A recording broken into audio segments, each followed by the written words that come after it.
अस्सलाम वालेकुम दोस्तों, शाहिद खुशो वर्क यूट्यूब चैनल में सभी दोस्तों के भलीकार। अज ज़बरदस्त बेहतरीन अपडेट तक ॾींदासीं।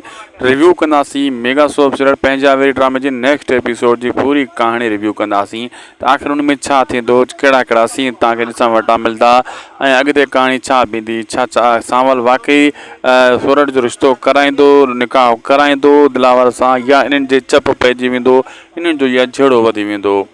हलूं था अपडेट की तरफ़। उन खां पहिरियां चवंदुसि सब्सक्राइब लाइक ऐं कमेंट ज़रूरु करे छॾींदा, महिरबानियूं, ऐं शेयर भी कंदा। दरअसल दोस्तों इहा ॻाल्हि सोरठ त पंहिंजे भाउ ते छॾी आहे सांवल ते।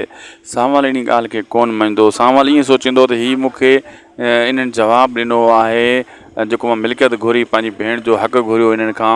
दिलावर ऐं रावल इन्हनि इहो जवाबु ॾिनो आहे, निकाह करे उन खे उते ई मिल्कियत खे ख़तमु करणु चाहिनि था। मूंखे मुंहिंजी भेण खे अलॻि मतिलबु जेका असांजो फ़ैसिलो हुयो उन जो इन्हनि मतिलबु हिकिड़ो ग़लति सम्झो आहे। सांवल मना कंदो उन जे निकाह खां।